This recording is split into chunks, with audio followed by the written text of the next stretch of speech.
Hey you guys, I've got some tips and tricks for you. Been in the fitness industry for a long time. I've used myself as a guinea pig. I have been over 200 pounds.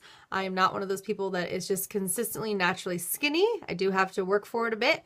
So if you find yourself in that same situation and you need some help, I'm going to go ahead and do that for you right now, just giving you all the best things that have worked really well for me. And then of course, you just really have to pay attention to yourself and what works really well for you. But I do hope that this helps you on your journey. So my first tip is the 80-20 rule, where you eat clean 80% of the time and the other 20% you have fun. I don't know about you, but for me, if I get way too strict or I try to do things way too extreme, then I go all the way in the opposite direction and I end up falling off the wagon and like completely pigging out and just going crazy because I was too deprived, and I also don't really like people telling me what to do or just being too strict with myself. So for me, in my lifestyle, I like to be able to have some fun. So that's where my 20% comes in, and it makes me feel really good. Now, when the ratio starts to get off a little bit, maybe it's more like 60% clean, 40% not so much, I start to feel pretty crappy, and I start to gain weight. So for me, the 80-20 rule has worked really, really well, and it allows me the space to like live my life and be able to go to weddings and barbecues and, you know, family dinners and be able to have a little fun 20% of the time. So that has worked really, really well for me on my journey. So I wanted to pass that along to you. The next tip I have for you is water. Sometimes when you think that you are hungry, you're actually thirsty. Water is so vital to our existence. We're made of 60 to 75% water, and we need it to flush our system, to help us detox and clean out the system. It is needed for pretty much every cell function out there. So if you're not drinking very much water, I would definitely up your water intake until you can get to about 100 ounces of water per day, which is a really good general rule of thumb. But again, I'm not big on extremes because I think that's when you fall off the wagon. So if you're currently drinking like 40 ounces of water a day, then I would up it to 50 or 60 and just be really slow and gentle with yourself. But it also decreases your appetite. So water is super, super important. Let me look at the next one. Oh, sugar. Holy moly. So we just had the holidays, which is like Sugar Party USA. And yeah, so let's talk about sugar and what it does in your body. So when you eat sugar, it releases insulin, which is the fat storage hormone. So when you're eating sugar, it's telling your body to store fat. So, well, as long as your body's not using it. If you're only eating a little bit of sugar and your body is needing it, because we do need some sugar. We just live in a sugar surplus society, and so when we have all this excess sugar in our body, then it turns into fat. Not to mention, sugar is really hard on your body. It can be pretty toxic and pretty nasty stuff. So pay attention to how much sugar you're eating. Definitely pay attention to the sugar intake. I know there was a long time where I believed the whole fat makes you fat, which isn't true. And I'd be like, oh, it's like red vines. They're fat-free, but loaded with sugar. So anyways, pay attention to your sugar. It is really important, and it will affect your waistline. What's next? Grains. So grains. Oh man, I could probably do a whole video on grains, but just for the sake of our conversation today, grains also, they're going to turn into sugar in your body. So you need to be careful on how many grains that you're bringing in. For a long time, I was thinking I was eating really healthy and eating all this wheat bread and nutty grain, whatever. And I didn't know that that was turning into sugar in my body. And if I would have known that, I wouldn't have been doing that. So until I really started studying and researching into food and found the paleo eating style, which is what I do, you can look more into it. That's when I found what was really happening with grains, and I decided to cut those back, and that really, really changed my body. So just be aware that when you are eating grains, that it does turn into sugar in your body. It releases the fat storage hormone, and probably goes against what you actually want. I tell a lot of my clients, try not to eat any, grains, carbs after noon, like after lunch. Like, try not to do it for dinner. See how you do. Okay, so next.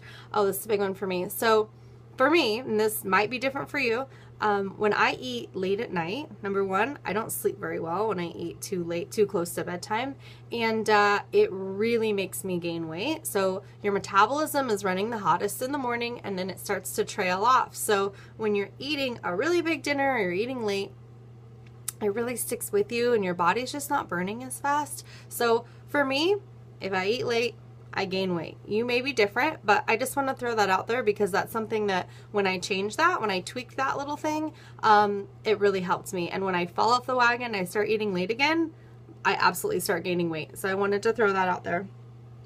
Okay, so packing snacks. So for me, if I'm out and about and I'm starving and I don't have anything to eat, that's when I start making bad food choices. So, excuse me, if you make a habit of packing snacks and having little, my goodness, excuse me, having little healthy snacks with you, then you're not going to be as tempted to be eating, you know, the crappy food that you probably don't want to be eating. So have snacks with you. Put them in your purse, put them in your drawer at your office. Just have things around so that you don't get to that crazy ravenous stage where you'll just eat anything, you don't care. Okay, so next up is food prep. This is a really big one. So I know some people on Sundays, they'll cook like a bunch of food, they'll freeze some of it. I don't do that every week, but I definitely do try to cook in bulk so that when I do have a healthy meal, it will last me more than just that meal. So if I'm making something, I typically double it so that I have extra, because that's another thing I run into. If I don't have healthy food at hand, then I start making bad choices because I don't have anything, or maybe I don't feel like making something. Crock pots are a fantastic way to just make bulk food so that you've got healthy stuff to go, which brings me to my next point is packing food, packing your lunches instead of, you know, always going out for lunch. Actually just packing your food, doing a little pre-planning, maybe doing it the night before so that you're ready to rock for the next day. Okay, so the next one is baby steps. You guys know I love my baby steps. Is when you try to do too much too soon and try to get extreme with yourself, that's typically when people fall off the wagon. It's too hard, it's overwhelming, and you're just like, oh my God, I'm literally miserable with the way I'm torturing myself and trying to deprive myself right now, and you fall off the wagon and you typically either gain more weight than what you started with, or you just, you know, find yourself pigging out and then you totally beat yourself up. But really, it's not your fault. We are wired to be resistant to change. So if you're consistently trying to do these extreme things, then you're gonna psychologically fight it, whether you think so or not.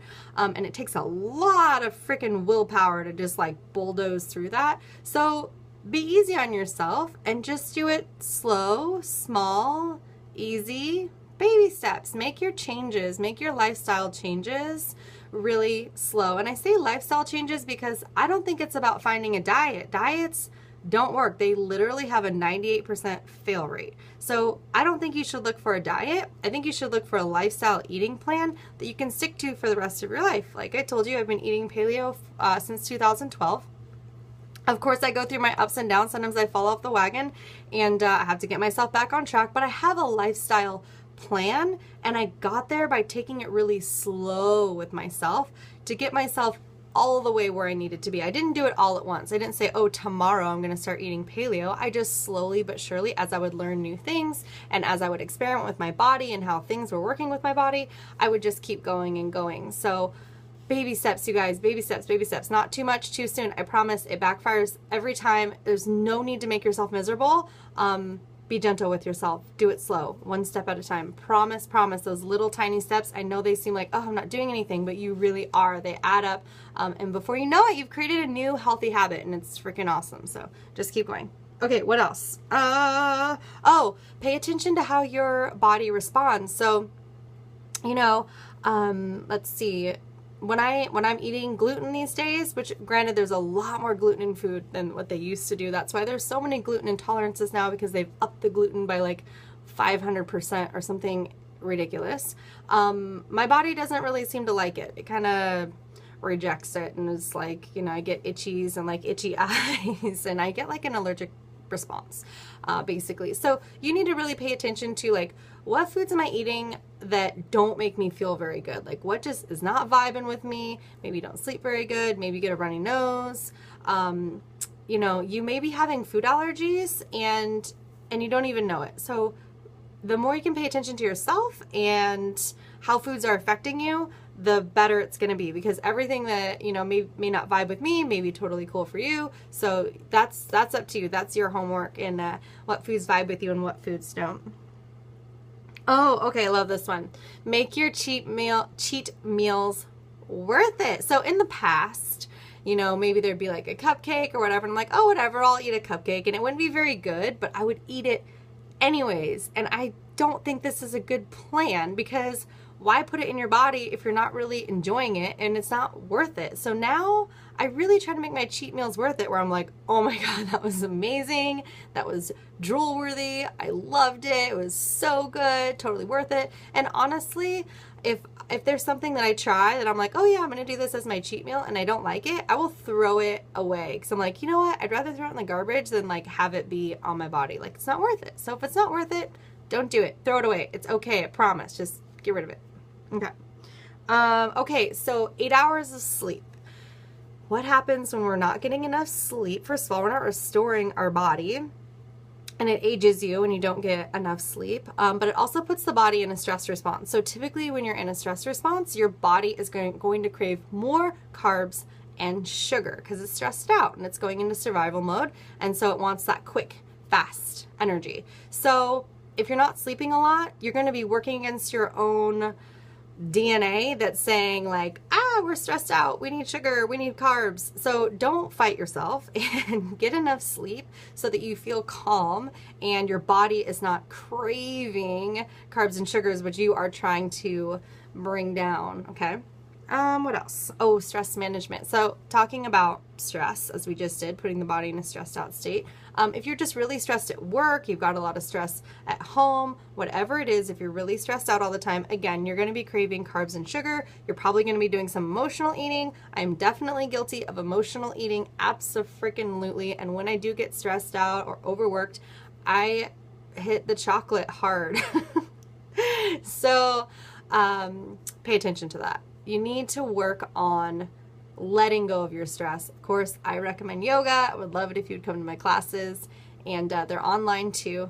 So at tiffanyjolly.com. What else? What else? Okay, we're almost there. We're almost there. So the last one that I've got for you today is remove the I can't have. So anytime you tell yourself that you can't have something, you're going to want it about 1,000,000 times more. So get yourself in the mindset of, I can have whatever I want. I could go to McDonald's right now if I wanted to, but I choose not to do that. I'm telling you, just change that little verbiage. Don't walk around saying how you can't have this and you can't have that and that's not on my diet. Like, no. Erase that from your vocabulary, because you're going to mind F yourself and be like, oh my God, I want it so bad now because I've been told that I can't have it. So don't tell yourself you can't have it. Tell yourself, you know what? I can have anything I want, any food I want, anything I want, but I choose to have these foods instead. So I think that's all I've got for you. I hope those tips were helpful,